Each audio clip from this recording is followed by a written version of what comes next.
मनीषा जी गिरी, तो हम उन्हें स्टेज पे बुलाएंगे और उनसे कुछ नज़दीकी बातें करेंगे। वो आपको उनका संघर्ष बताएंगे। उनका क्वालिफिकेशन एकदम सिंपल है, वो प्राइमरी टीचर है। आपने अभी एक क्वेश्चन पूछा था ना, तो मैंने सोचा कि क्यों ना प्राइमरी टीचर को यहाँ बुला लें। और तो फिर चलो उनकी कहानी सुनते हैं। प्लीज बैठिए, प्लीज वेलकम मनीषा जी। तो मनीषा जी, हम हमेशा बचपन से शुरुआत करते हैं। आपके आपसे बात करते हुए हम करंट से शुरुआत करते हैं, देखते हैं क्या होता है। तो अभी आप क्या कर रही है, अपने बारे में बताइए।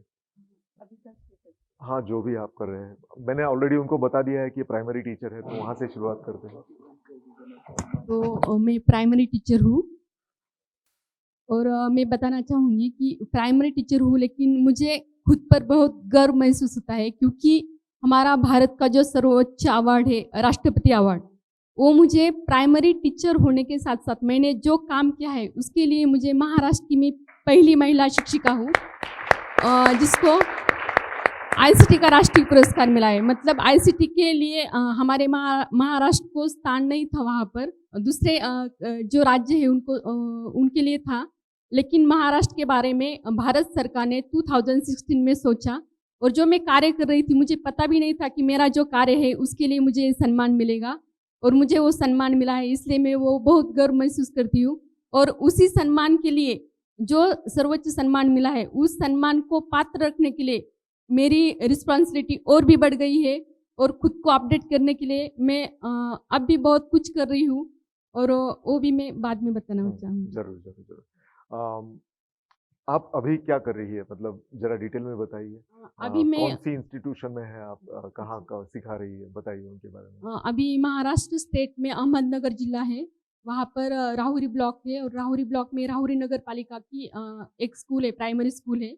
वहाँ पर मैं टीचर हूँ, ग्रेजुएट टीचर हूँ, इंग्लिश की और लैंग्वेज टीचर हूँ, लैंग्वेज की ग्रेजुएट टीचर हूँ। और वहाँ पर मैं 1st to 7th स्टैंडर्ड तक पढ़ाती थी। अभी ग्रेजुएट टीचर का प्रमोशन मुझे 2014 में मिला और अभी 6 to 7 दो क्लास को मैं पढ़ाती हूँ लैंग्वेज सब्जेक्ट। और वहाँ के स्टूडेंट को मैं आईसीटी की टूल के माध्यम से अध्ययन अध्यापन कैसा सुकर हो जाता है और जो अध्यापन हमें नीरस लगता है कि जो डिफिकल्ट लगता है, नीरस लगता है, उसको सुकर बनाने के लिए और इंटरेस्टिंग बनाने के लिए मैं बहुत सारे प्रयोग करती हूँ क्लास में, जिस कारण मेरे क्लास की जो स्ट्रेंथ है वो भी बढ़ गई है और जो क्लास के बच्चों का जो इंटरेस्ट है पढ़ाई में वो भी बढ़ गया है। अभी मेरे जो बच्चे हैं, मेरे नगर पालिका आपने आईसीटी कुछ कहा, हाँ, तो जरा उसके बारे में उन्हें जब बता तो आईसीटी अब शायद तो आपको पता है ऑलरेडी। आईसीटी पता है आपको? नहीं पता है। आईसीटी इंफॉर्मेशन टेक्नोलॉजी के बारे में तो पता है कि आईसीटी टूल्स के इंफॉर्मेशन कम्युनिकेशन टूल्स जो होते हैं, अभी हम प्रोजेक्टर के माध्यम से एजुकेशनल वीडियोस देखते हैं, ऑडियो सुनते हैं, जो कुछ हमें प्रोजेक्टर पर दिखाया जाता है एजुकेशनल, तो ये टूल्स पहले नहीं थे। अभी एंड्रॉयड का ज़माना है, 2014 के पहले एंड्रॉयड मोबाइल नहीं था, सिंपल से हमारे मोबाइल थे और तब इतने सारे सोर्स भी नहीं थे, लेकिन अब बहुत सारे सोर्स मिल गए।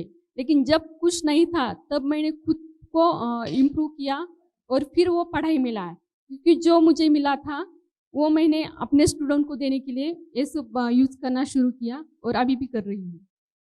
आपने ई लर्निंग प्लेटफॉर्म पे भी बहुत कुछ काम किया है, तो शायद उन्हें भी वो भी वो यूज कर सके, उसके बारे में बताइए। तो ई लर्निंग का ऐसा है कि मेरे जो स्टूडेंट थे 7th स्टैंडर्ड को थी, जब मेरा प्रमोशन हुआ था एक स्कूल राहुरी नगर पालिका की नूतन मराठी शाळा नंबर 3 वाघाचा आखाड़ा, बहुत ग्रामीण क्षेत्र में है, रूरल एरिया में है। वहाँ के जो छात्र हैं उनके सब पालक खेती करते हैं, फार्मर्स है, और किसी किसी पालक को पता भी नहीं होता कि अपना बच्चा बच्ची कौन से स्टैंडर्ड में पढ़ते हैं। अभी उनको बताना पड़ता है और जो पेरेंट्स है उनको बुलाना पड़ता है स्कूल में। जब बच्चों के पास हम मैसेज भेजते हैं तो जिन बच्चों को लगता है कि नहीं टीचर हमारी कुछ कंप्लेन करेंगी, तो वो घर पर मैसेज भी नहीं देते हैं कि टीचर ने आपको स्कूल में बुलाया है। तब मैंने क्या किया कि इस कारण क्या हुआ था कि जो खेती करने वाले पेरेंट्स थे उनको लगा कि हम भी खेती करते हैं, हमारे बच्चे तो अदर करिकुलम एक्टिविटीज़ में है लेकिन पढ़ाई में क्या है उनको पता नहीं चलता था। इस कारण क्या हुआ था कि जो हमारे पेरेंट्स थे बच्चों के और जो हम टीचर हैं, हम दोनों में बहुत तनाव था। मतलब उनको जिस कारण वो बच्चों को खेती में न ले जाकर स्कूल में भेजते थे कि जिस परिस्थितियों में हम जा रहे हैं अभी, वैसे हमारे बच्चों को नहीं आया कि बच्चे कुछ पढ़ लिख कर कुछ जॉब करे या अपने पैर पर खड़े हो जाए, इसलिए भेजते थे, लेकिन उनको पता नहीं चल रहा था। और जो अदर करिकुलम एक्टिविटीज़ है, इसके क्या किए मैंने, मुझे पहले से बहुत सारे फ़ोटोज़ निकालने का शौक है और फिर उस फ़ोटोज़ की मैं वीडियोज़ बनाती थी। और फिर इस कारण मैंने बहुत कुछ जो किया है कि मैंने एजुकेशनल वीडियो के साथ पहले मैंने अपने स्कूल के एक्टिविटीज़ के वीडियो बनाए हैं, वो खुद के वेबसाइट पर डाले हैं, यूट्यूब चैनल पर डाले हैं, जिस कारण उन पेरेंट्स को पता चल गया कि इतना सब कुछ होता है, लेकिन पढ़ाई का क्या। अब पढ़ाई के बारे में ऐसा था कि जो मैं अपने बच्चों को पढ़ाती थी, उसके बाद हम होमवर्क भी देते थे। अब जी क्लास में तो सभी लेवल के बच्चे होते हैं, मैं खुद भी, मुझे पढ़ाई में बिल्कुल भी इंटरेस्ट नहीं था। अभी मैं बताती हूँ, मेरा खुद का जब मैं छोटी थी, मेरा अदर करिकुलम एक्टिविटीज़ में बहुत सारा इंटरेस्ट था, पढ़ाई में नहीं था।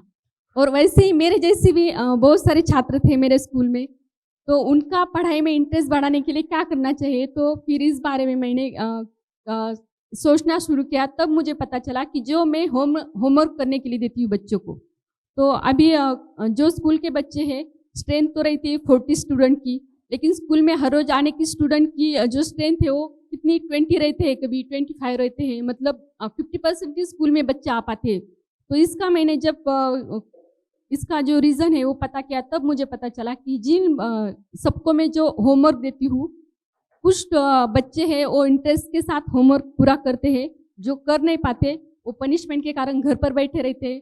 अब पालक को तो मतलब जब पेरेंट्स हैं उनको तो पता नहीं चलता, वो तो खेती के लिए जाते हैं और खेत से आने के बाद उनको पता चल जाता है कि गया होगा मेरा बच्चा, स्कूल में गया होगा, स्कूल से आया होगा और टीचर ने कुछ दिया ही नहीं होगा, इसलिए कुछ कर नहीं रहा है वो। तो इस कारण क्या किया मैंने कि जो हमारा ये सोशल मीडिया का माध्यम था, वहाँ पर मैंने सर्च करने के बाद जो बल्क SMS रहता है, SMS इंटरफेस, तो बल्क SMS के माध्यम से, तब एंड्रॉयड मोबाइल नहीं था, ये मैंने आपको बताया है, तो टेक्स्ट मैसेज तो भेज सकते हैं हम। तो मैंने क्या किया कि जो पेरेंट्स थे मेरे, उनका सबके मोबाइल नंबर का मैंने एक ग्रुप तैयार किया, बल्क मैसेज के थ्रू उनको मैं टेक्स्ट मैसेज भेजती रही होमवर्क के बारे में। तो 10 से 5 बजे तो स्कूल रहता था, 5 बजे जब बच्चे स्कूल से घर पर जाते थे तो पेरेंट्स के मोबाइल पर कुछ मैसेज आता था, तो फिर वो स्टूडेंट को दिखाने के बाद स्टूडेंट तो बताने लगे ये तो हमारे मैडम का ही मैसेज है। फिर उनको पढ़कर भी बताना पड़ा कि हाँ मैडम ने तो ऐसा भेजा है। फिर पेरेंट्स को पता चलने लगा कि रोज 5 बजे मैडम का मैसेज आता है। फिर उन्होंने सोचा कि कुछ तो आता है ना, अब अरे पढ़ाई करनी पड़ेगी, तो पेरेंट्स उनको पढ़ाई के लिए बिठाने लगे। फिर बाद में मैं उनको पेरेंट्स मीटिंग के भी मैसेज उस पर भेजने लगी, जिस कारण पेरेंट्स खुद स्कूल में भी आने लगे और ऐसी जो पेरेंट्स मीटिंग स्कूल में होने लगी, जिस कारण पेरेंट्स को पता चल गया कि मेरा बच्चा कौन से सब्जेक्ट में अच्छा है, कौन से सब्जेक्ट में नहीं है। और जो होमवर्क होता था वो खुद पेरेंट्स ही लेते थे। इस कारण क्या हुआ, होमवर्क कंप्लीट होने के कारण रोज सारे स्टूडेंट स्कूल में आने लगे, क्योंकि उनका जो डर है कि अब टीचर पनिश करेंगे, वो डर उनके दिमाग से निकल गया। स्कूल में फिर बच्चे आने लगे, फिर जो पढ़ाया जाता था वो उनके समझ में आने लगा।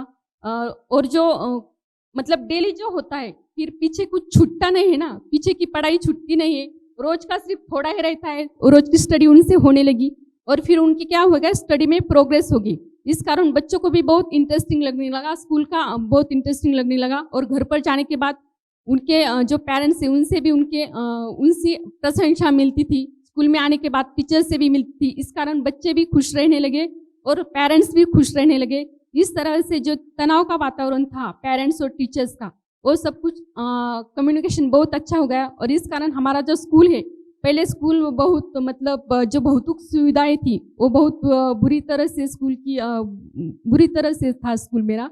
लेकिन उस कारण क्या हुआ कि पहले हम गवर्नमेंट की तरफ से राह देखते थे कि नहीं, गवर्नमेंट कुछ तो प्रोवाइड करेगा, हमें मनी फंडिंग करेगा, फिर उसके बाद हमारा स्कूल करेंगे।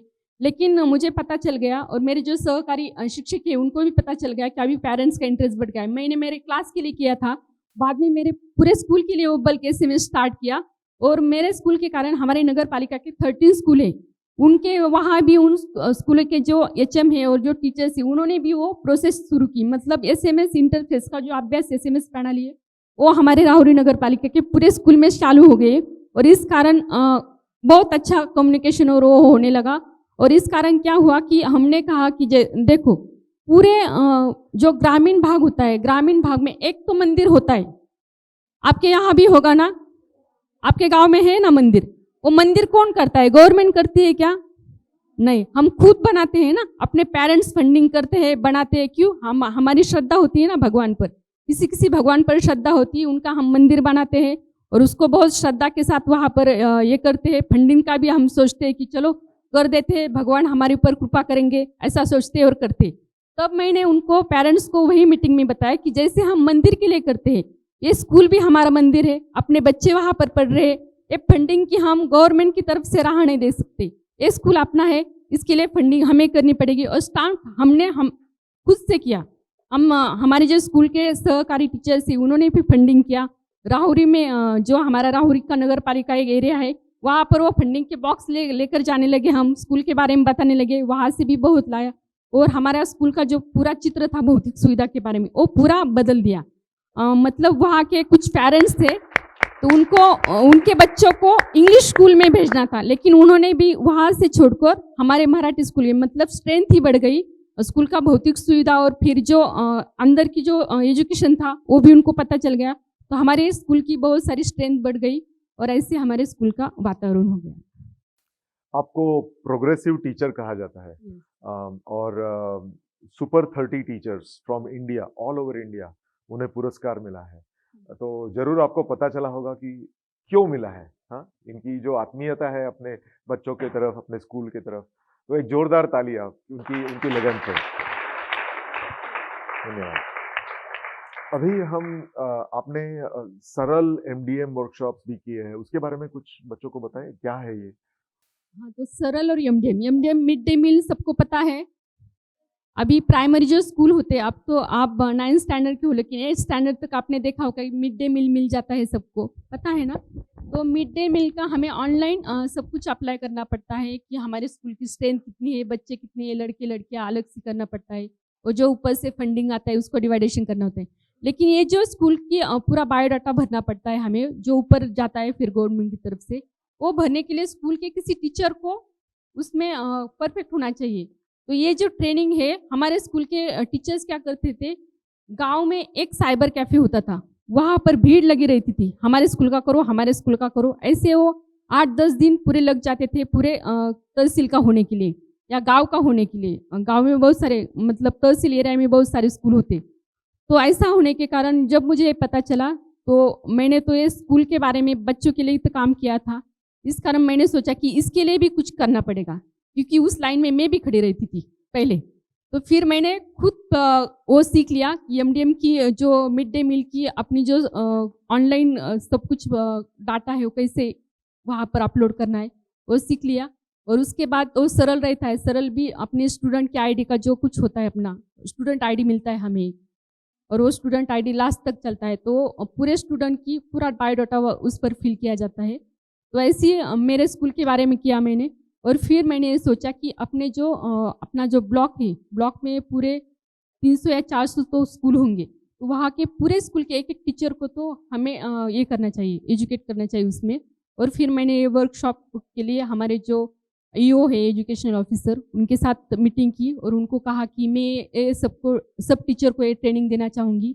और उन्होंने फिर स्टेट लेवल पर ये किया और वहाँ से मेरा फिर सिलेक्शन हो गया, जिस कारण मैं एमडीएल और सरल के जो ट्रेनिंग थे वो पहले मेरे नगर पालिका के स्कूलों के दिए, बाद में ब्लॉक के लिए, फिर जिला के लिए, और फिर स्टेट लेवल पर भी मैंने ट्रेनिंग स्टार्ट की। और ऐसे सब स्कूल में एक एक टीचर तो वो टेक्नोसिव टीचर हो गया ऐसा।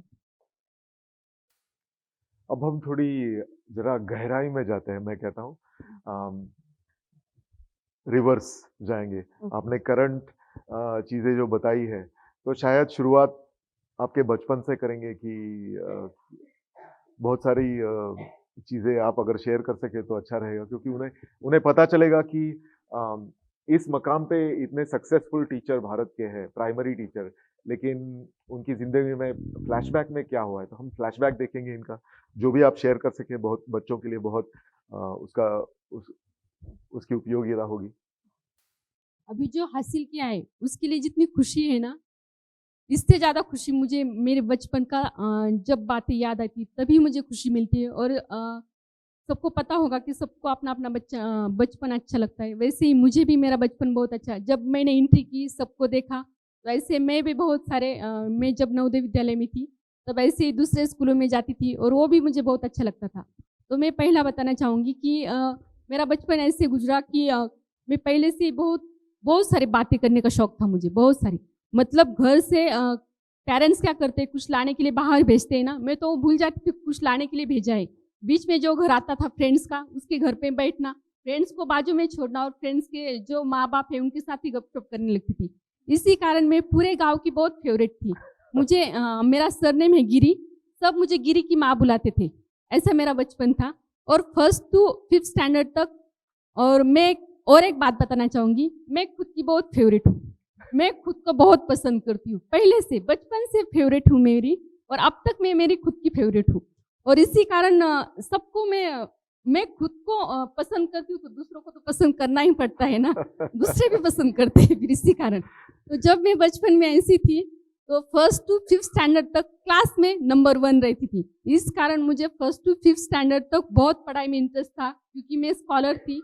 और मुझे पता है खेल खेल में सीख जाती थी, और सबसे फर्स्ट रैंक, तो बहुत अच्छा लगता था, सब तारीफ करते थे और गिरी की माँ बुलाते थे। और तभी बचपन में ही हमारे जो गांव के जो सरपंच थे वो एक लेडीज थी, पद्मा खैरे, नाम पता नहीं लेकिन खैरे मैडम, खैरे सरनेम था उनका। वो मुझे कलेक्टर बुलाती थी, तब बचपन में ही कलेक्टर बुलाती थी उनका। वो अभी भी कहती है मिलने के बाद कि नहीं तुझे कलेक्टर ही देखना है मुझे। मतलब इतना सब कुछ हासिल किया, फिर भी उनको मुझे कलेक्टर ही देखना है, क्योंकि बचपन से उन्होंने मुझे देखा था। तो ऐसी मेरी पढ़ाई चल रही थी, बहुत खेल कूद के साथ मैं पढ़ रही थी। सबसे फेवरेट सब्जेक्ट तो बताइए। हाँ, वही बताने वाली हूँ।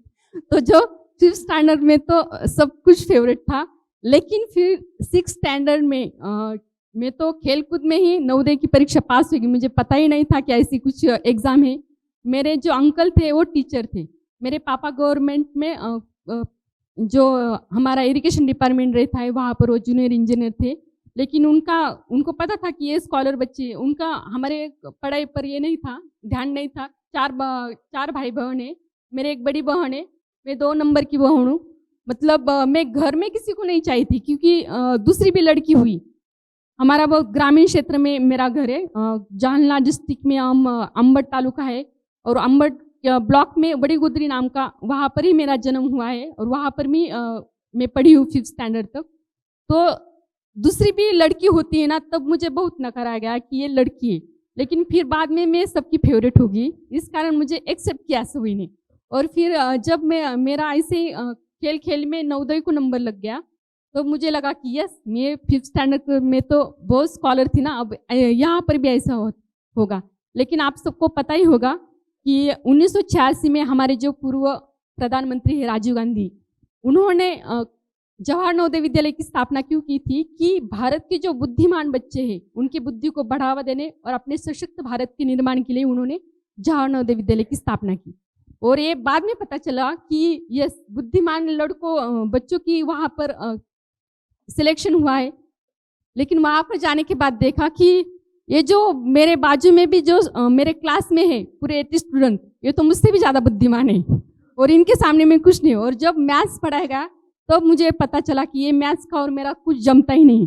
ऑल सब्जेक्ट में बहुत अच्छी थी, लेकिन मैथ्स को मुझे पता ही नहीं था ये क्यों करना है, ये इसका मतलब इसका जो आंसर आता है ऐसा आता है, लेकिन क्यों आता है और इसका क्या करना है। मुझे सिर्फ मैथ में 4 एक्टिविटीज पता है, वो मल्टीपल, अपना डिवाइडेशन, अपना जो बेरीज और बजाबाकी, माइनस प्लस, हाँ, एडिशन और सब्ट्रैक्शन। ये 4 चीजें ठीक है कि ये आती है, यूज में आती है, लेकिन जो बाकी के जो इवैल्यूएशन होते हैं एक्स का और एक्स वाई, वो तो पता ही नहीं चलता था कि क्यों होता है और इससे क्या रिजल्ट आने वाला है। इसलिए मुझे मैथ का बहुत डर लगने लगा। और फिर मैंने सोचा कि बचपन में मैं मेरे माँ बाप को अच्छी नहीं लगती थी, इसलिए उन्होंने मुझे इस नवोदय में भेजा है। अब तो मैं रहना ही नहीं चाहती। जब भी पेरेंट्स आते थे, उनको कहती थी मुझे नहीं रहना है। उन्होंने कहा तू तो स्कॉलर है। नहीं, यहाँ तो मुझसे भी बहुत स्कॉलर है और मैं पढ़ ही नहीं सकती, यहाँ पर मुझे कुछ आता ही नहीं।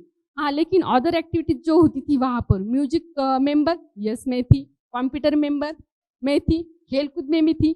लेकिन अभी मेरे शरीर पर मत जाइए, तब मैं बहुत वीक थी और खेल कूद में अच्छी थी, लेकिन मेरा कभी सिलेक्शन नहीं हुआ स्पोर्ट में, क्योंकि प्रैक्टिस में लेते थे टीचर मुझे, यस प्रैक्टिस कर, और प्रैक्टिस में लेते थे, खो खो में लेते थे, लेकिन जो बाद फाइनल सिलेक्शन था तब मेरा कभी कभी भी सिलेक्शन नहीं हुआ। मेरे सब फ्रेंड्स का होता, लेकिन मेरा कभी नहीं, क्योंकि मैं हाइट में भी बहुत कम थी और बहुत वीक थी, इसलिए सिलेक्शन नहीं होता था। सिर्फ गपशप के कारण मुझे टीचर्स लेते थे, यस अच्छी मनीषा अच्छी, और उसके साथ अच्छा रहने के बाद वो अच्छी रहती है सबके साथ, इसलिए मुझे लेते थे, लेकिन फाइनल सिलेक्शन में मुझे कभी नहीं लिया स्पोर्ट में। और इसी तरह मेरा नवोदय का सफर चलता रहा। और ये मैथ्स 4 था, तो हमारे टीचर थे मैथ्स के जुम्बड़ सर, अब 8th स्टैंडर्ड तक चलता रहा। फिर माइग्रेशन में मुझे हिमाचल भेजा गया, हिमाचल प्रदेश के लिए, और वहाँ पर मैं गई माइग्रेशन में, 9th स्टैंडर्ड वहाँ तक रही। और फिर 10th स्टैंडर्ड को फिर से मैं जालना नवोदय में थी, मैं परतूर में, फिर से वहाँ पर आ गई। तो उधर जाने के बाद भी वो तो माइंड का लोचा था ना, तो मैथ्स कैसे सुधर सकता है, हो ही नहीं सकता। लेकिन फिर भी पास आउट होने तक जितने मार्क्स लगते हैं हमें 40+, तो उतने मार्क्स आते थे मुझे, 50 के ऊपर मैं कभी मैथ्स को नहीं गई। और फिर जब 10th स्टैंडर्ड में आई तो जुम्बड़ सर ने कहा कि अगर तू मैथ्स में फेल हो गई तो तेरा यहीं पर स्टडी पूरी खत्म हो जाएगी। और हमारा जो, मैं तो पूरे ग्रामीण एरिया में रहती थी, और मेरे पालक भी, मतलब हम गरीब ही थे, इतना कुछ नहीं था, तो अगर कुछ पढ़ूंगे तो कुछ कर पाऊंगी। बचपन में नहीं समझ आता था, फिर बाद में इंटरेस्ट बढ़ने लगा कि नहीं कुछ तो करना चाहिए। और मुझे टीचर हर बार उठाते ना, यस आप क्या बनना चाहते हो, आप क्या बनना चाहते हो, सभी जो मेरे फ्रेंड्स है सब अलग अलग उत्तर देते थे, मैं सिर्फ उनको देख कर कहती थी मुझे टीचर बनना है अब टीचर बनना है, क्योंकि टीचर में तो सब सब्जेक्ट रहते हैं ना, मैथ्स सोचो किसी भी सब्जेक्ट की हो जाऊंगी, ऐसा तभी मैंने सोचा था। और दूसरा जो है इंजीनियर डॉक्टर, उसके लिए तो मैथ्स चाहिए, इसी कारण मैं टीचर बोलती थी। और मुझे लगता है कि ये स्पोकन पावर बहुत होता है, जो हम सोचते हैं ना बचपन में वही होते। इसलिए आप यहाँ पर जो कुछ बैठे हैं, जिनका कौन सा भी सब्जेक्ट हो और कैसे भी हो, अभी ठान लेना है कि हमें क्या बनना है। जो आप अभी ठानोगे वही बनोगे, और देख लेना वही बन पाओगे। तो वैसे ही मैंने टीचर कहा था और टीचर बन गई हूँ। और 10th स्टैंडर्ड में फिर जुम्बर सर ने ऐसा कहा, तो फिर मुझे डर लगने लगा कि अब क्या होगा, अगर मैथ्स में फेल होगी तो मेरी पढ़ाई खत्म होगी। मेरी दीदी है, बड़ी दीदी, 9th स्टैंडर्ड में ही उसकी शादी हो गई थी। हमारे समाज में, हमारी जो कास्ट कैटेगरी है पूरे भारतवर्ष में, तो हमारी कास्ट कैटेगरी में वो पढ़ाई, तो लड़की का पढ़ाई का कुछ भी नहीं है, मतलब लड़की की पढ़ाई का कुछ मायने ही नहीं रखता कि लड़की ने पढ़ना चाहिए। लड़की बड़ी हो गई, उसकी शादी करनी है, बस उसका घर, उसका ससुराल ही उसका घर, ऐसी हमारी कम्युनिटी थी। तो मेरे जो पापा थे, मैं पापा की बहुत लाडली हूँ, तो मेरे पापा को लगता था कि ये मेरी बच्ची बहुत स्कॉलर है, इसको तो पढ़ना चाहिए। पापा के हमारे जो रिश्तेदार है वो कहने लगे बड़ी बेटी की तो 9th स्टैंडर्ड के बाद शादी हो गई, लेकिन इसको क्यों पढ़ा रहे। उन्होंने कहा वो बाहर है ना इसलिए पढ़ा रहे, वो ऐसा नहीं कहते थे स्कॉलर है इसलिए पढ़ा रहे, वो तो बाहर है ना, और छोटी है अभी, क्योंकि मैं बहुत वीक थी, मेरी बहन जरा अपने शरीर से जरा अच्छी थी, इसलिए उसके 9th स्टैंडर्ड के बाद शादी होगी। अब 10th भी हो गया, 10th कैसे होगा, वो मैथ्स के लिए सर ने मुझे कहा। तो आप सबको मैं बताना चाहूँगी, मैथ्स के जो 40 मार्क्स के जो है पाइथागोरस थ्योरम, एल्गोरिथम, मतलब जो है ना स्टैटिस्टिक, जो सिंपल सब्जेक्ट है, जो टॉपिक है, सिर्फ मैंने उसकी पढ़ाई की और मार्क्स जोड़े, 50 मार्क्स जोड़े, बस इसकी प्रैक्टिस करना है। अगर उसमें नंबर है ना 4 के जगह 5 भी आता तो मेरा गलत हो जाता, नहीं मैंने तो 4 की प्रैक्टिस की, यहाँ पर 5 कैसे आ गया। मतलब इतना मैंने बहुत प्रैक्टिस की 40 मार्क्स की। और मैं आप सबको बताना चाहूँगी 10th स्टैंडर्ड में मुझे मैथ्स में 40 मार्क्स थे। और पूरी जो 10th स्टैंडर्ड के मेरे परसेंटेज है, अभी मैं आपको बताना चाहूँगी, मुझे किसी ने नहीं पूछे और मैंने किसी को बताया भी नहीं, क्योंकि किसी को लगता ही नहीं मुझे इतने परसेंटेज है। तो मैं अपने क्लास की सबसे टॉपर हूँ, मुझे मार्क्स कितने 45% है मुझे 10th स्टैंडर्ड में। और अभी जो हमारा ग्रुप है जवाहर नवोदय विद्यालय का, वहाँ पर मैं ही सबसे स्कॉलर हूँ।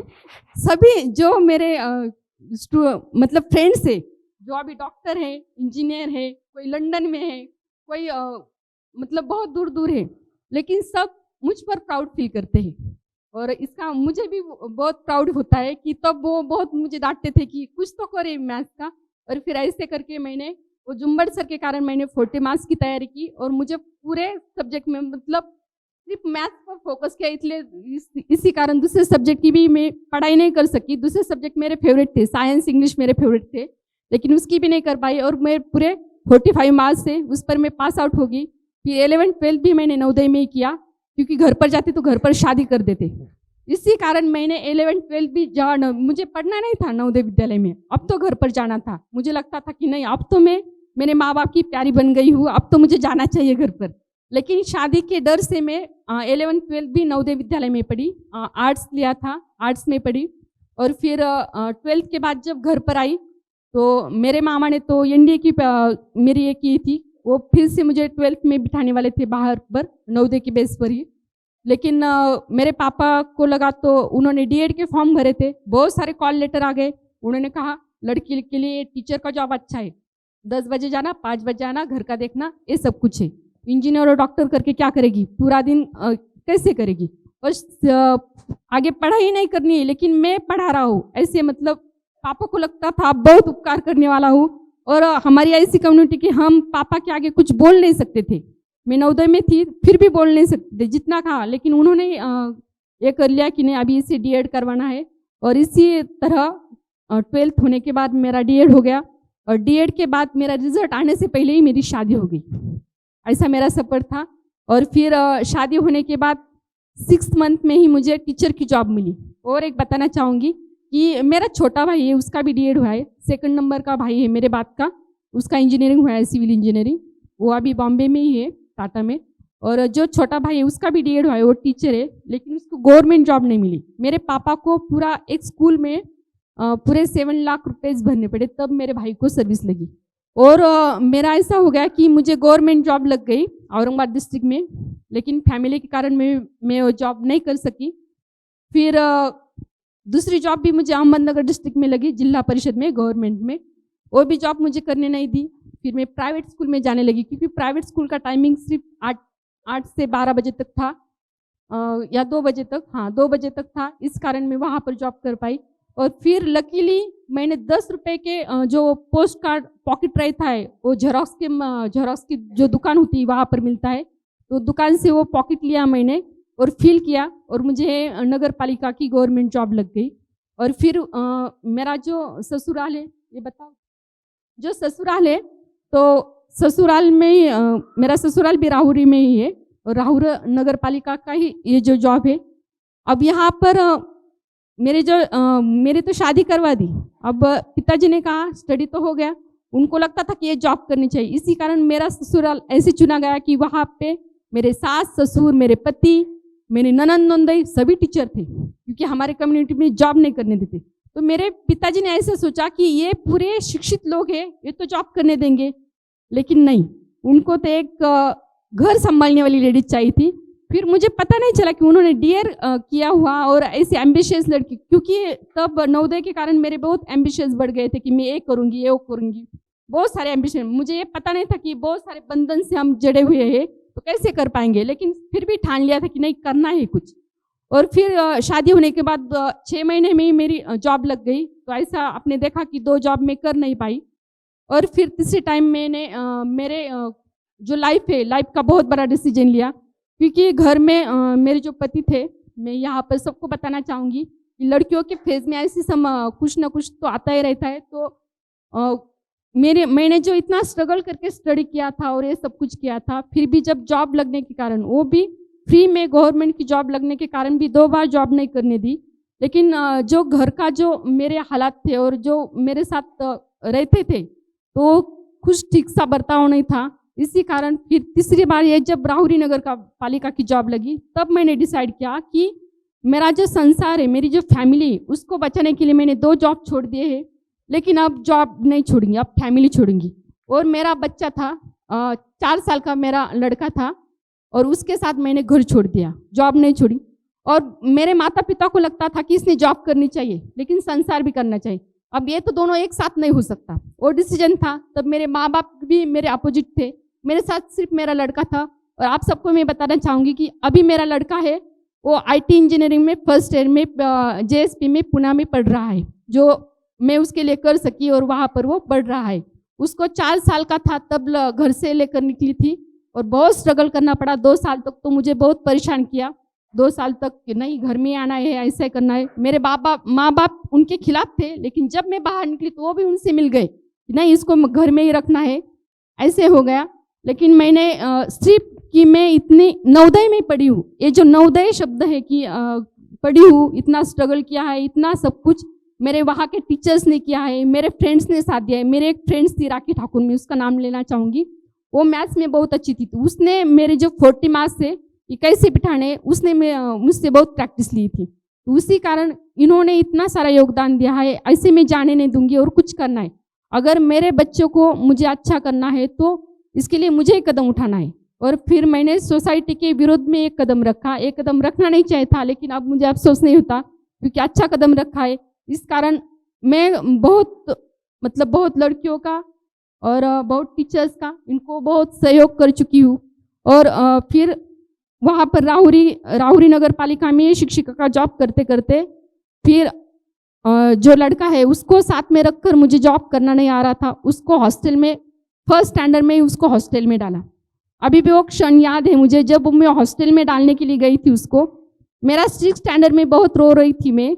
जब उसको फर्स्ट स्टैंडर्ड में डाला और जब मैं गेट से निकल रही थी वो पीछे पीछे भाग कर आया था, तो वो बहुत कठिन समय था। इतना रोए थे हम दोनों, बहुत रोए थे, लेकिन कुछ करना था, इसलिए वो हालात भी वहाँ से अब निकल गए। अब दोनों भी हम, मेरा सबसे अच्छा फ्रेंड मेरा लड़का ही है, उसकी भी सबसे अच्छी फ्रेंड मैं ही हूँ। हम दोनों में बहुत अंडरस्टैंडिंग है।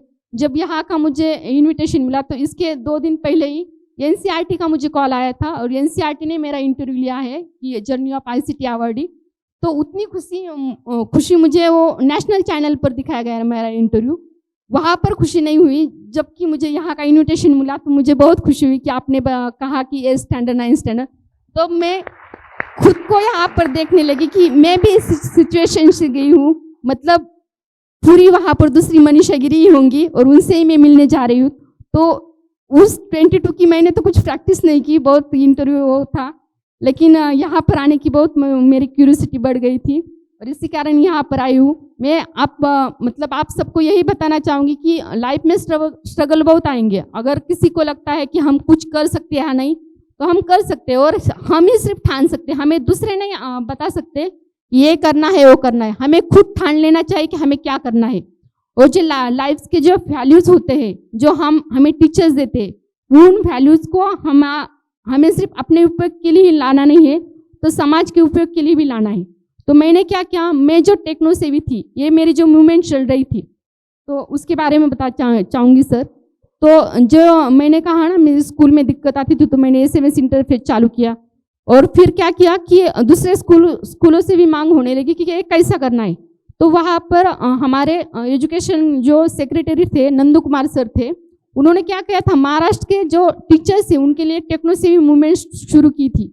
और वो ट्रेनिंग है ना, वो ट्रेनिंग में जब मैं गई तो वहाँ पर देखा मैंने 50 टीचर्स की बैच है, उसमें 45 टीचर जेंट्स थे और सिर्फ 5 लेडीज थी।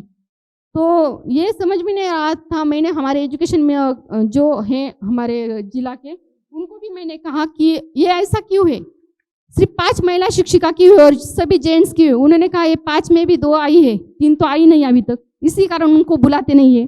तो फिर मैंने डायरेक्टली हमारे जो एजुकेशन सेक्रेटरी उनसे मीटिंग रखी और हमारे डायरेक्टर तब ये थे नांदेड़ सर थे, तो उनसे भी मैंने मीटिंग अरेंज की और उनको कहा कि जो ये ट्रेनिंग ले रहे हैं आप टेक्नो सेवी का, हमें भी टेक्नो सेवी के बारे में जानना है, एजुकेशन में टेक्नोलॉजी का कैसे इस्तेमाल करना है, ये हम सबको सीखना है।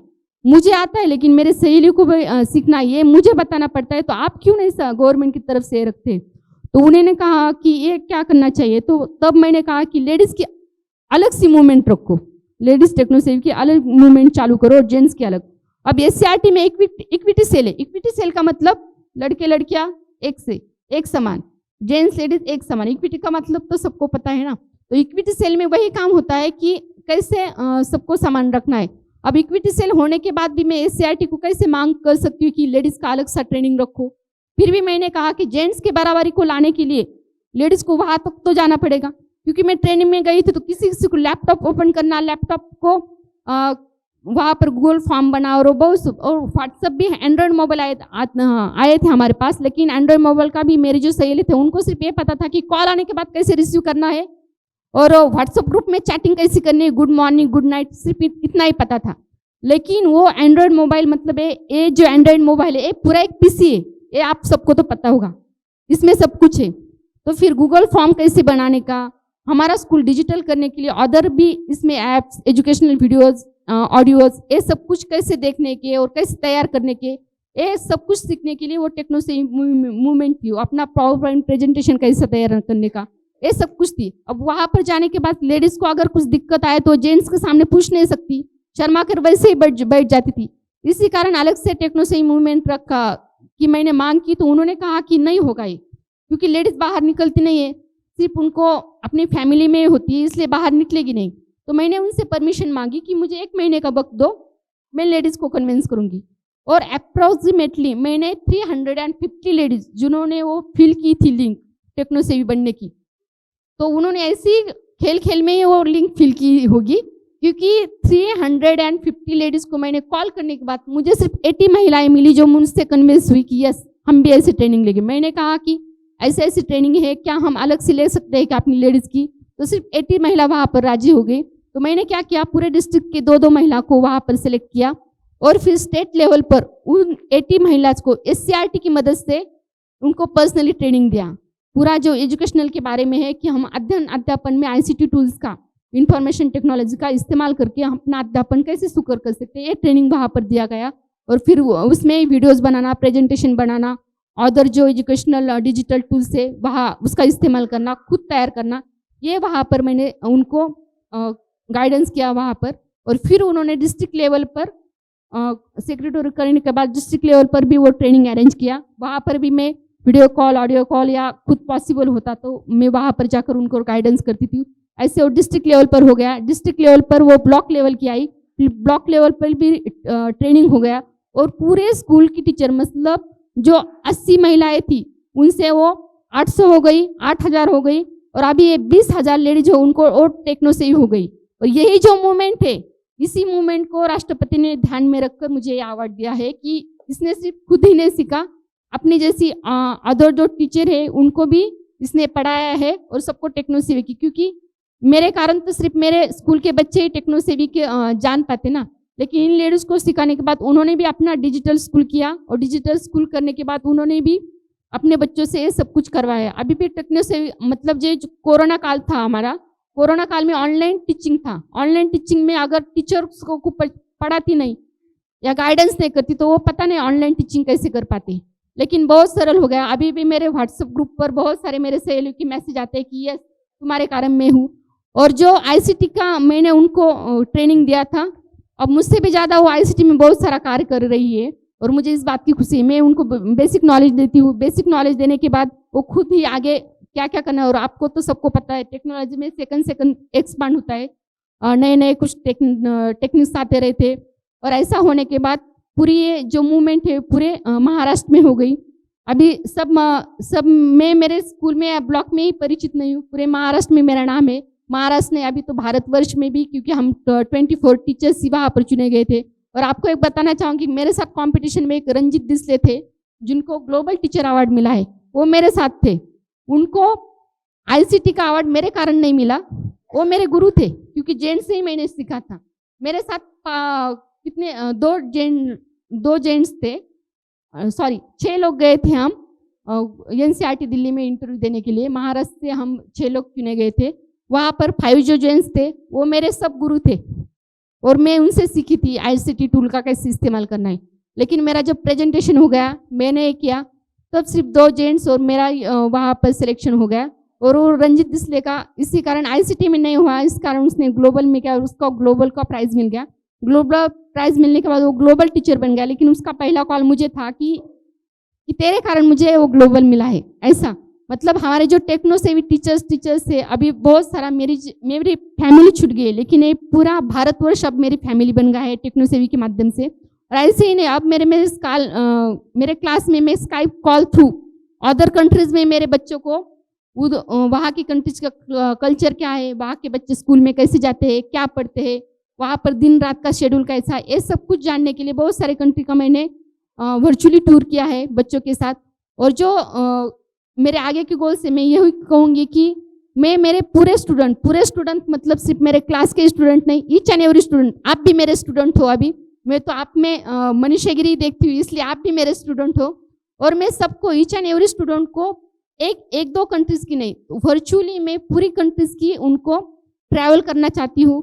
और जैसे हम भारतवर्ष को जानते हैं कि हमारा भारत देश कैसा है, यहाँ का कल्चर कैसा है, ऐसे ही वो दूसरे देश के बारे में भी उनको वो इतना उनके पास जा पाएंगे कि उनको उस बारे में पता चल जाएगा।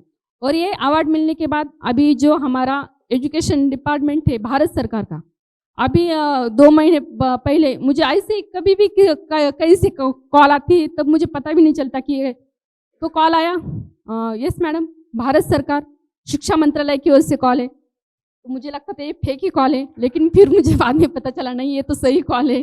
तो नहीं मैडम, ऐसे एजुकेशनल है, डिजिटल इस क्लास के लिए चाहिए, उस क्लास के लिए चाहिए, और ऐसे मेरे लिए और पूरे भारतवर्ष में अभी उन्होंने एक मेरा नॉमिनेशन किया है, वो भी बहुत अच्छा है, अभी उसका रिजल्ट आने वाला है।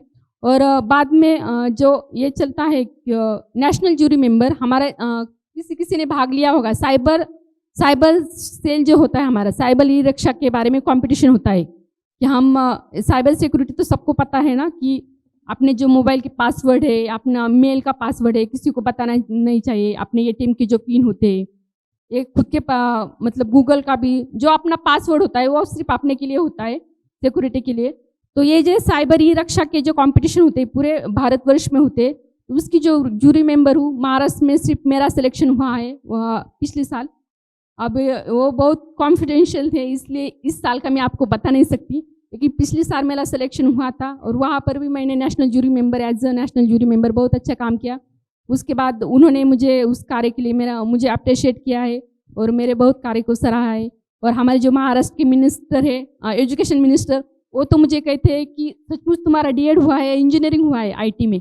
मैं तो कहती हूँ नहीं, मैं एक सिंपल प्राइमरी टीचर हूँ और इंजीनियरिंग का और मेरा कुछ भी लेन देन नहीं। मेरा सिर्फ एक ही है कि मुझे सिर्फ सीखने की बहुत इच्छा रहती है। यस, अभी इतना सीखा है और क्या सीख सकती हूँ। मुझे जो 24 घंटे वो भी मुझे पूरे नहीं होते। अभी मेरी सहेली, ये तो एक दिन में ही मेरी सहेली बन गई, एक ही नवोदय के हैं हम, लेकिन एक दिन में ही बन गई। मैं रात को बहुत देर से सोई हूँ, सुबह बहुत जल्दी उठी हूँ। मेरा ऐसा ही मतलब ऐसा ही रहता है कि वो जो सोने का टाइम है वो भी मुझे लगता है कि माइंड ना ऐसे ही सो जाना चाहिए और फिर जाग जाना चाहिए। इतना मतलब बहुत कुछ है सीखने के लिए, वो सब कुछ सीखना चाहिए और वो सिर्फ खुद के लिए सीखना नहीं चाहिए, तो उसके कारण हम दूसरों को कैसी मदद कर सकते हैं वो देखना चाहिए। मैंने मेरे टेक्नोलॉजी के इस्तेमाल से मैंने मेरे स्टूडेंट को गाइडेंस नहीं किया, लेकिन उनको सीखने में मदद की है। मेरी जो सहेलियाँ हैं, महिला शिक्षिका है, उनको भी उनके स्कूल डिजिटल बनाने में, उनके छात्रों को पढ़ाने के लिए उनके लिए मदद की है। और इस बात की बहुत सारी मतलब जो राष्ट्रपति अवार्ड है वो मिलने के बाद जितनी खुशी नहीं होती, उतनी खुशी मुझे दूसरों को मदद करने पर वो उनको जैसे सिंपल लगता है और फिर वो जो कहते हैं कि यस इस कारण हो पाया, तो वो बहुत खुशी होती कि यस मेरे कारण तो कुछ हो पाया। मतलब जो हमारे आई टूल से एक मर्ज ग्रुप, आपको पता होगा AR का वो टूल है मर्ज ग्रुप, उसके माध्यम से सोलर सिस्टम है, ये जो चैप्टर है 5th स्टैंडर्ड से 8th स्टैंडर्ड तक है वो चैप्टर, सोलर सिस्टम पता है ना सबको। तो वो जो अपना ऊपर सन है पूरी सोलर सिस्टम है, वो मैंने पूरे क्लास में लाई थी। सब बच्चे उसको हाथ लगा कर देख सकते थे कि हम सन को हाथ लगा रहे, और पूरे शनि को, इसको सबको, वेनस को, सबको हाथ लगा कर उन्होंने सीख लिया कि ऐसा है, ये मून ऐसा है, हमारे हमें एक मून है, दूसरे गुरु को कितने सारे 62 मून से, ऐसी पूरी स्टडी उन्होंने क्लास में, वो पूरी सोलर सिस्टम आ गई थी। और इस कारण ये जो मेरा प्रयोग था, ऐसे अलग अलग से प्रयोग मैंने मेरे स्कूल में किए, ये प्रयोग भी पूरे महाराष्ट्र में हो गया। और जो ये जो मैं कुछ एक्टिविटीज़ करती वो पेपर में पब्लिश होती थी, न्यूज़ पर आती थी, अभी भी आती है। अभी परसों के इंटरव्यू मैंने मेरे सहेली को दिखाया कि 2-4 न्यूज़पेपर के ऑलरेडी आ गए कि मैडम आपका आर्टिकल भेजो, क्योंकि इस कारण क्या होता है कि समाज में पता चल जाता है कि यस इस स्कूल में ये हो रहा है और हम भी कर सकते हैं, हमारे स्कूल में भी कर सकते हैं, या हमारे प्राइमरी लेवल का स्कूल है, इस स्कूल में हो सकता है तो हमारे स्कूल में क्यों नहीं हो सकता। और वो बच्चे सोचते हैं कि अगर वो पढ़ सकते हैं बच्चे तो हम क्यों नहीं पढ़ सकते। ऐसा होने के कारण ये जो कुछ पब्लिश होता रहा न्यूज़पेपर में, टीवी चैनल पर, इस कारण क्या हुआ कि ना सिर्फ पॉजिटिव अप्रोच बढ़ गया, बल्कि जो स्कूल की हालात है वो भी बहुत अच्छे हो गए, स्कूल की स्ट्रेंथ बढ़ गई और जो पेरेंट्स है उनका व्यू भी स्कूल की तरफ देखने का बढ़ गया।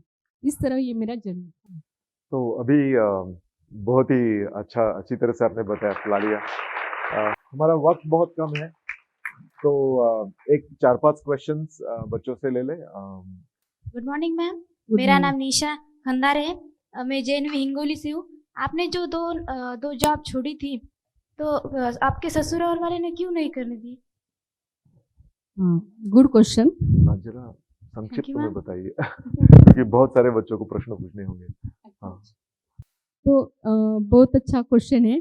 एक्चुअली जो क्वेश्चन आपको है वो तो मुझे ही था क्वेश्चन कि उन्होंने मुझे जॉब करने क्यों नहीं दी, क्योंकि मैं उनको बार बार पूछती थी कि आपको अगर सर्विस करने वाली लड़की नहीं चाहिए तो फिर जिसने डीएड किया है उसके साथ शादी क्यों की? आपने जो 12th स्टैंडर्ड पास आउट हुई है अभी, तभी कर लेते, नहीं तो मेरे ही साथ शादी करने, फिर 10th स्टैंडर्ड के बाद ही मेरे पीछे लगते और शादी कर लेते। इतना पढ़ने क्यों दिया? तो ये जो उनका, अब उनके व्यू को तो हम कुछ कर नहीं सकते, लेकिन हमने जो ठाना है वो तो मैंने कर दिखाया और अभी तक किया है। अभी जो ससुराल वाले हैं वो भी मुझसे कांटेक्ट करते हैं, वो बोलते हैं, मतलब हमारा जो तनाव था वो भी सब पूरा मिट गया है, उनकी फैमिली फिर से बस गई, उनका बहुत अच्छा चल रहा है, लेकिन वो देख रहे हैं कि हमारे बिना इसका तो बहुत अच्छा चल रहा है। इस कारण सब मुझसे जुड़े हुए हैं। अभी मेरे मायका के लोग भी मुझसे जुड़े हुए हैं और ससुराल वाले भी जुड़े हुए हैं।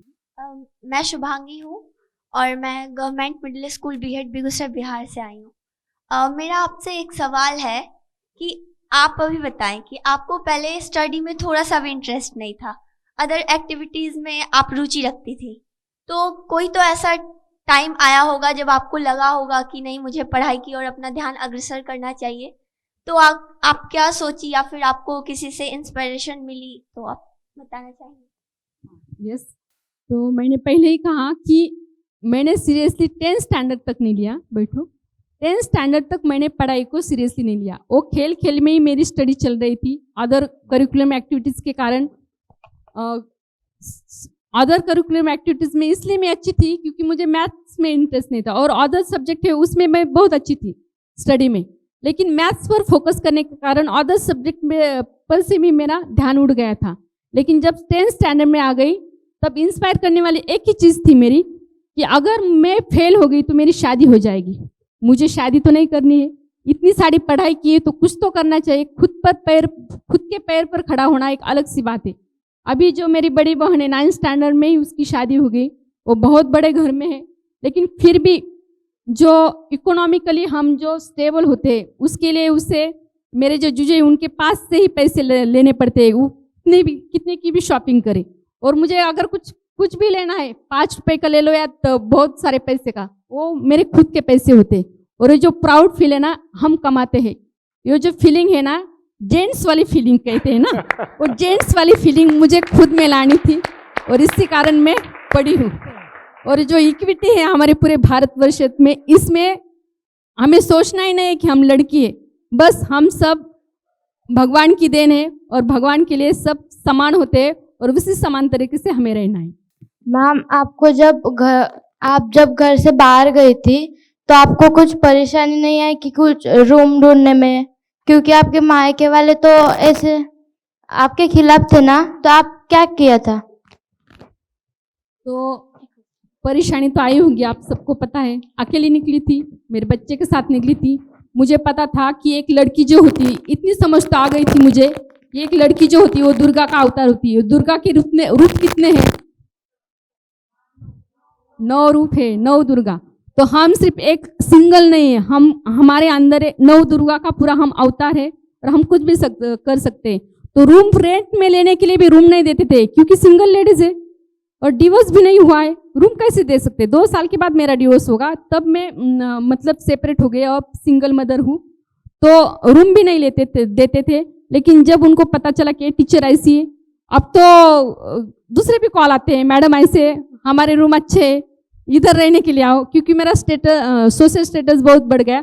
और अभी इस जनवरी में मैंने खुद का 35 लाख का घर लिया है, ये मैं बताना चाहूँगी। और मेरा बच्चा भी, मतलब पूरी मैं सेटल हो गई। और इसकी खुशी मुझे बहुत होती कि मेरा छोटा भाई है मेरे पिताजी ने 3 फ्लोर का पूरा घर मतलब कंस्ट्रक्ट किया है।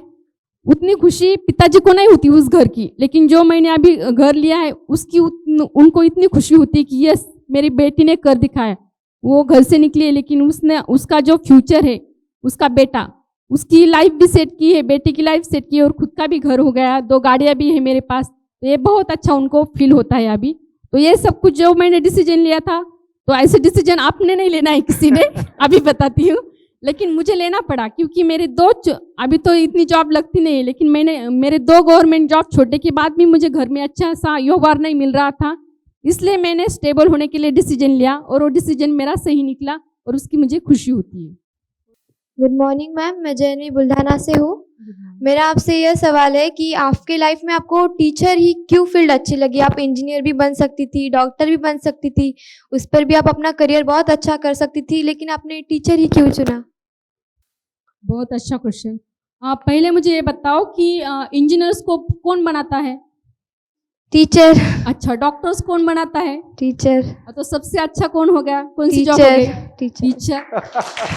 तो ये जो हमारा भगवान है हमें लाता है, हाँ, तो ये जो सब फील्ड है, कौन से भी फील्ड, अभी बहुत लोगों ने इंटरव्यू दिए तो सबसे ज्यादा जो फील्ड में वो जा चुकी है वो टीचर्स के कारण ही जा चुके हैं ना। Yes ma'am. और मेरे जो प्राइमरी टीचर उनको मैं बहुत धन्यवाद देना चाहूंगी कि उनके लिए तो मैं परी थी तब, और अब भी उनके लिए परी हूँ मैं। मेरे टीचर अभी भी है और खैरे मैडम भी है, वो कही थी। तो अब मैं बताना चाहूंगी, मैं 2011 में मैंने यूपीएससी क्रैक किया था प्रीलियम का, और मेंस के लिए मुझे प्रिपरेशन के लिए हमारे चाणक्य एकेडमी के अविनाश धर्माधिकारी सर है, उन्होंने मुझे खुद कहा था कि लीव ले ले और लीव लेकर तू फाइनल में आ जाएगी। भरत आंधळे सर है जो कि अभी IAS है, वो भी नवोदय विद्यालय से, जालना नवोदय से ही है, उनके बैच में थी मैं। और वो IAS बन गया अभी नंदुरबार में, उन्होंने बहुत अच्छी काम किया है IAS बनने के बाद कोरोना काल में। तो वैसे ही मैं तब IAS बन सकती थी, लेकिन आपको पता है मेरा फैमिली सपोर्ट 2009 में चला गया था, 2010 में मेरा डिवोर्स हो गया, 2011 में मैंने किया। मुझ पर मेरे बच्चे का ये था रिस्पॉन्सिबिलिटी थी, इस कारण मैं वो आगे की पढ़ाई नहीं कर सकी। लेकिन मुझे तब कॉन्फिडेंस मिल गया कि यस मैंने कुछ किया या नहीं किया, लेकिन मैं नवोदय की स्टूडेंट हूँ और कुछ करने की मेरी जिद है, इसी कारण मैं इसमें पास हुई हूँ। अभी नहीं कर सकती लेकिन बाद में देखेंगे। और मैं बताना चाहूँगी कि अभी मेरी जो एज है 41 एज है मेरी, 41 ईयर्स ओल्ड हूँ मैं। और मेरा बच्चा, मैंने कहा कि फर्स्ट ईयर में है IT इंजीनियर में, उसको जब पता चला कि IIT बॉम्बे में बुलाया है, वो बहुत क्यूरियोसिटी के साथ, उसको भी आना था लेकिन उसके एक इंटरनल सेम चालू है, इस कारण वो नहीं आ सका। तो मैंने क्या मतलब अभी 41 एज की हुआ, और अभी पिछले महीने मैंने हमारे पूना के जो MPSC क्लासेस लेते हैं ज्ञानदीप एकेडमी के महेश शिंदे सर, उनसे मैं मिली हूँ। उनको मैंने बताया कि सर स्टडी की थी, बीच में ब्रेक हुई थी और फिर 2019 में मैं एग्जाम दी, तो बहुत से 2-3 मार्क्स से मैं पीछे रही हूँ MPSC की। अब UPSC की एज तो चली गई लेकिन MPSC में अभी 2 साल कर सकती हूँ। उनको कहा है मैंने, तो उन्होंने कहा कि आप कर सकते हो लेकिन क्लास क्यों लगानी। मैंने कहा सेल्फ स्टडी तो कर ली, लेकिन वो मन में एक पश्चाताप नहीं रहने चाहिए कि नहीं अगर मैंने क्लास किए होते तो मैं कर पाती। तो इसी कारण मैंने अभी ऑनलाइन क्लासेस भी वो ज्वाइन किए हैं और मैं कहती हूँ कि पूरे जी जान से मैं मेहनत करूँगी। मुझे लगता है तो करूँगी, मिल गया तो यस मेरा सपना फिर साकार हो गया, नहीं मिल गया तो रिग्रेट तो नहीं रहेगा कि मैंने किया नहीं। और इस बार मैं 41 साल की हूँ, फिर भी अभी 1 साल तो मैं MPSC पर फोकस करने वाली हूँ। मैम मेरा नाम खुशी कुमारी है, गर्ल्स स्कूल बिहार से बोल रही हूँ। मैम मेरा क्वेश्चन ये है कि जब आप अपना परिवार छोड़ दिए तो आप फिर उनसे कब जुड़े और कैसे जुड़े? जब हम बहुत कठिन परिस्थिति से जाते तब हमें कोई नहीं पूछता है। पहले आप ध्यान से सुन लो, खुद को लड़ना पड़ता है। जब सक्सेस आती है ना तब किसी को बुलाना नहीं पड़ता, खुद चले आते हैं, सब लोग खुद चले आते हैं। इसलिए अगर कोई गया ना उसका गम मत करो, उसके लिए रोना नहीं। अब लड़कियों का तो नेचर है, उनको सिर्फ रोना आता है, एक सबकी बात है। उनका रोना बहुत मतलब आंसू पास में होते हैं, कुछ भी कहो। अब ऐसा होता है कि जब मुझे खुशी होती है तब भी मेरे आंसू ही निकल आते हैं, लेकिन वो खुशी के होते हैं। तो ऐसे है कि परिवार का मतलब अब जैसे 2 साल तक कोरोना में, वो भी मैं बताना चाहूँगी और मुझे बताने में कुछ नहीं है कि कोरोना हो गया था मुझे कोरोना होने के बाद मेरा 48 स्कोर था ऑक्सीजन की लेवल, और मेरे रूम में मुझे विखे फाउंडेशन अहमदनगर में वहाँ पर मुझे एडमिट किया था। मेरे रूम के जो 25 लोग थे वो लेडीज़ का वार्ड था, वहाँ पर 19 जो लेडीज़ है वो सब 2 बजे 3 बजे उनको लिपट कर ले जाया करते थे। फिर सुबह पता चलता था ये तो अच्छे खा रही थी, कहाँ चली गई। हाँ, जो बहुत खाती थी वो भी चली गई, जो कुछ भी नहीं खाती थी कि उसको कुछ जाता नहीं वो भी चली गई। अब मेरा क्या होगा? तो लेकिन शायद मुझे कुछ करना है और बहुत कुछ करना है, इसी कारण मैं कोरोना से बाहर निकली हूँ। लेकिन कोरोना के बाद भी जब मेरा भाई मुझे लेने के लिए आया कि अब घर पर जाना है, तब डॉक्टर्स ने कहा कि अभी भी 1 महीना उसको बहुत संभालना बाकी है कि फिर से हो सकता है। मेरा भाई मुझे रोड पर छोड़कर चला गया। उसने कहा तू है, तेरी लाइफ है, तूने जी ली, लेकिन मेरे भी छोटे छोटे बच्चे, अगर उनको कुछ हो गया है तो। रोड पर छोड़कर चले गए मुझे। अभी का मतलब कोरोना तो अभी 2019 में 20 में चल रहा था ना, अभी छोड़कर चले गए। तब मैं फिर से अकेले महसूस करने लगी। लेकिन तब मेरे साथ में मेरा बेटा था, 9th स्टैंडर्ड में था, 10th स्टैंडर्ड में। उसने कहा मम्मी मैं हूँ ना, हम दोनों सफ़र करेंगे इससे। उसने मेरा बहुत ख्याल रखा और उस पर मैं रियली बहुत प्राउड फील करती हूँ मेरे बच्चे पर। बहुत मुझसे भी ज़्यादा बहुत सा अंडरस्टैंडिंग वाला है वो, बहुत सारे, इतना पॉजिटिव। वो मुझे सिर्फ एक बात सिखाता है कि मम्मी प्रैक्टिकल रहना है, प्रैक्टिकल। मैं बहुत सी इमोशनल हूँ, लेकिन वो मैं इमोशनल हूँ इसी कारण सक्सेस हुआ। और ज़्यादातर मैं इस कारण सक्सेस हुई क्योंकि मुझे ना कॉन्फिडेंस की लेवल है वो बहुत हाई है मेरी। मैं बहुत सा मतलब मेरी सहेली भाई कहती है कि जरा तेरा जो ओवर कॉन्फिडेंस है ना, बहुत ओवर कॉन्फिडेंस है, लेकिन ये जो मेरा ओवर कॉन्फिडेंस है वही मुझे हर बार सक्सेस दिलाता है। तो अपने ऊपर कॉन्फिडेंस रखो। आप जो भी आपको दिक्कत आएगी, कठिनाई आएगी, समस्या आएगी, उसको आप पार कर सकेंगे। और एक ना एक दिन फिर वो 2 साल के बाद ये हो गया जब मैंने घर लिया। मतलब 2 साल के बाद डायरेक्टली मैंने 1 जनवरी को मेरे पापा को फ़ोन किया कि मैंने घर लिया है, पूजा है और आना है। सब आगे आ गए परिवार के, और जनवरी से अभी सब जुड़े हुए हैं। ऐसे है कि जब सक्सेस मिलता है, जब सब कुछ होता है, तब सब वो पीछे का हमें भी भूलना चाहिए। जो बुरी बातें होती है वो भूलनी चाहिए, जो अच्छी बातें होती है वही याद रखनी है और वही याद रखनी चाहिए। तो be positive, always be positive रहो और अच्छे काम करो। अच्छे काम का फल अच्छा ही मिलता है आप सबको, और यही याद रखना है। आप सब लड़कियों को यही याद रखना है। और सिर्फ और एक बात ठान लेनी है कि हम किसी से कम नहीं है। हमें जो करना है हम कर सकते हैं और करना ही है। बस। धन्यवाद मनीषा जी।